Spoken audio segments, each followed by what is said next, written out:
Adik-adik para mahasiswa dan pelajar Indonesia di kawasan Timur Tengah dan Afrika, para calon pelajar, peminat studi di Timur Tengah dan Afrika, serta seluruh pemirsa sekalian, Assalamualaikum warahmatullahi wabarakatuh.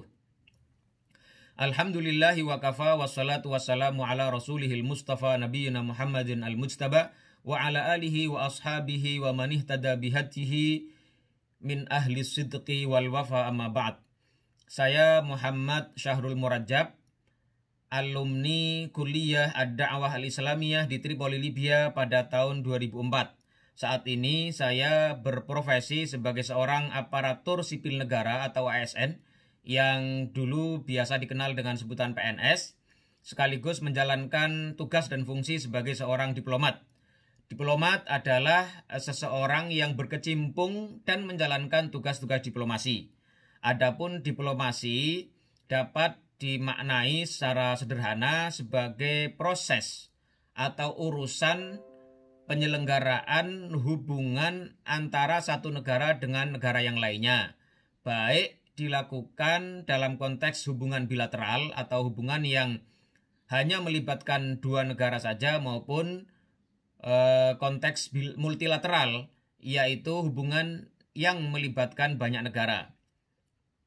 Nah, jika saya ditanya mengenai bagaimana proses serta perjuangan menjadi seorang ASN dan diplomat, saya dapat katakan bahwa saya menjalani hal ini secara mengalir saja. Hal ini dimulai ketika tahun 2004 saya selesai mendapatkan S1 dari Kuliah Ad-Da'wah Al-Islamiyah. Waktu itu KBRI Tripoli baru dibuka pada tahun 2002. Nah, kemudian KBRI memandang penting dan perlu adanya staf yang memahami situasi di Libya dan sekaligus bisa berbahasa Arab. Akhirnya dibuka pendaftaran dan saya ikut seleksi menjadi seorang lokal staf di KBRI Tripoli mulai tahun 2005 hingga akhir 2006.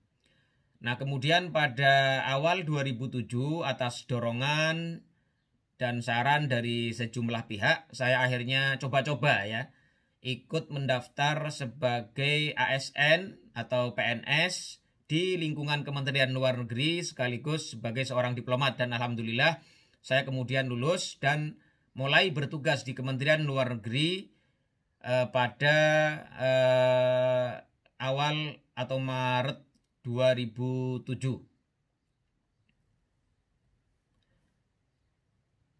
Nah, kalau saya ditanya mengenai mengapa saya memilih profesi ini, sejujurnya saya dapat katakan saya tidak pernah bercita-cita menjadi seorang diplomat. Sebagaimana sudah saya sebutkan tadi, saya mengalir saja dan takdir kemudian menghantarkan saya menjadi seorang diplomat. Kita hanya senantiasa berusaha, belajar, ya, menjalankan apa yang bisa dan mampu kita lakukan, maka kullun muyassarun lima khuliqalahu.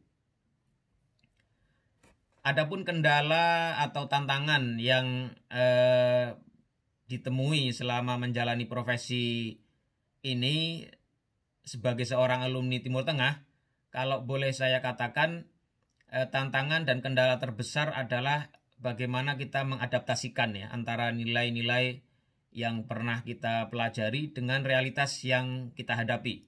Jadi kita punya tantangan untuk bisa mengharmoniskan ya antara idealita kita dengan realitas yang kita hadapi sehari-hari.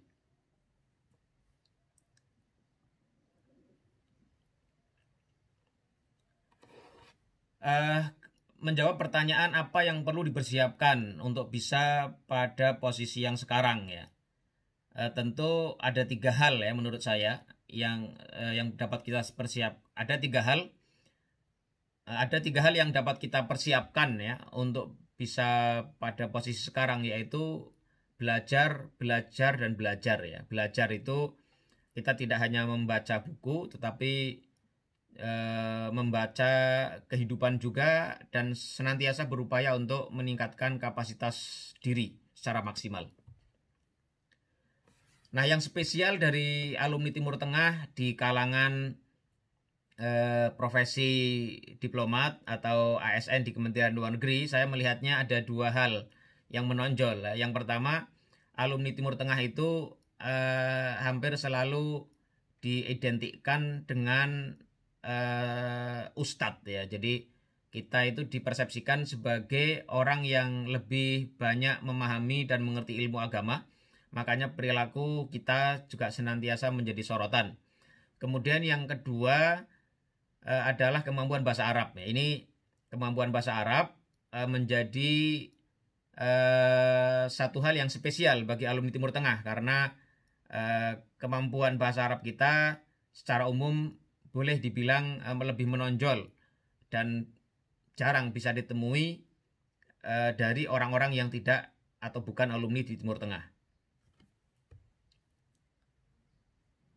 Nah, pesan saya kepada para pelajar dan mahasiswa di Timur Tengah dan Afrika, gunakanlah waktu sebaik mungkin ya untuk belajar ya. Lantar ji'al ayyamul lati madat ya. Hari-hari emas saat ini yang dilalui oleh adik-adik semua itu adalah waktu yang sangat mahal sekali. Gunakanlah sebaik mungkin untuk belajar, dan belajar.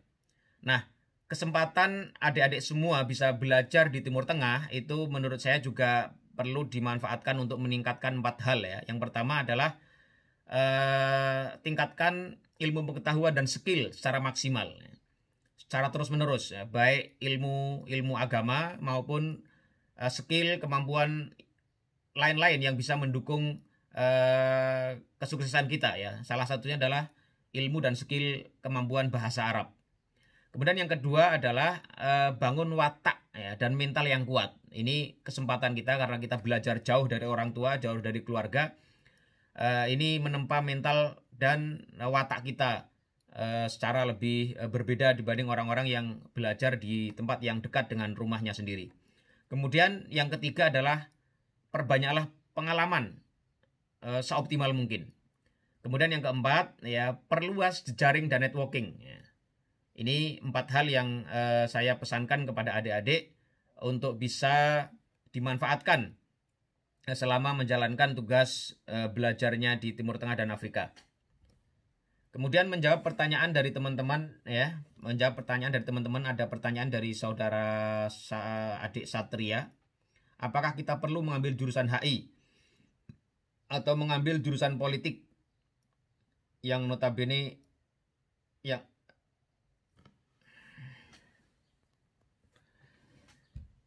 untuk menjawab pertanyaan dari adik-adik mahasiswa, ada beberapa pertanyaan. Yang pertama, apakah untuk masuk ke Kemlu atau menjadi diplomat, kita harus mengambil jurusan HI? Saya jawab tidak ya, karena persyaratan untuk masuk menjadi ASN di lingkungan Kementerian Luar Negeri atau menjadi diplomat itu, selain jurusan atau latar belakang hubungan internasional, bisa juga dari ilmu-ilmu sosial yang lain. Salah satunya adalah sastra, termasuk sastra Arab. Jadi kalau adik-adik punya background ya, latar belakang jurusan sastra Arab, maka adik-adik bisa masuk mendaftar dan berkompetisi untuk menjadi bagian dari diplomat di Kementerian Luar Negeri. Pertanyaan berikutnya dari Amira dan Satria. Menurut Antum, apakah alumni Timur Tengah dan Afrika rata-rata berkompeten di bidangnya? Selama ini yang saya amati, para alumni Timur Tengah dan Afrika tidak tertinggal dari para koleganya, baik yang lulusan dari perguruan tinggi di Indonesia maupun perguruan tinggi di Barat. Ya. Jadi yang menentukan itu adalah kemauan untuk terus belajar, kemampuan terus untuk meningkatkan diri, kemauan untuk terus mengembangkan diri. Itu yang akan menjadi kunci bagi kita para alumni Timur Tengah dan Afrika untuk tidak tertinggal dan bahkan untuk bisa mengungguli mereka-mereka yang bukan alumni Timur Tengah dan Afrika. Tentu kita mungkin saja tertinggal dalam satu hal dari mereka-mereka yang bukan alumni Timur Tengah dan Afrika, tetapi pada saat yang sama kita juga bisa memiliki keunggulan-keunggulan yang tidak dimiliki oleh mereka. Nah, keunggulan-keunggulan inilah yang perlu senantiasa kita pupuk, kita kembangkan, dan kita terus majukan agar kita bisa memberi warna yang beda menunjukkan satu kualitas yang spesial dibanding kolega kita yang lain. Nah, bagaimana pertanyaan berikutnya dari saudara Syadam ya, bagaimana cara mengetahui potensi kita terhadap satu bidang? Ada banyak tips ya, ada banyak cara agar kita bisa mengetahui potensi diri ya. Saya ingin menyebutnya 3 hal saja. Yang pertama adalah perbanyaklah aktivitas ya. Dengan memperbanyak kegiatan dan aktivitas, kita bisa lebih mengenal kekuatan diri kita itu di mana. Dan kita juga pada saat yang sama bisa lebih mengetahui kelemahan diri kita di mana. Ini yang pertama. Yang kedua adalah kita berpikiran terbuka ya, tidak jumut atau tidak kaku dengan satu hal tertentu. Misalnya kalau kita belajar di Timur Tengah, saya harus menjadi ustadz atau saya akan mengajar di pesantren. Tidak demikian, tapi kita terbuka saja melihat peluang-peluang dan potensi-potensi yang mungkin menjadi jalan terbaik kita di masa mendatang. Kemudian yang ketiga adalah tentu banyak berdiskusi ya, banyak berdialog ya, banyak tukar pikiran dengan orang-orang di sekitar kita, khususnya mereka-mereka yang lebih berpengalaman dibanding kita untuk menggali ya, barangkali ada potensi-potensi tertentu yang ada dalam diri kita tetapi selama ini tersimpan dan belum muncul dan belum kita kenali oleh diri kita sendiri. Barangkali itu dari kami. Terus semangat ya, sekali lagi gunakan waktu sebaik mungkin, manfaatkan masa-masa emas ini dengan terus belajar dan meningkatkan kapasitas diri. Wassalamualaikum warahmatullahi wabarakatuh.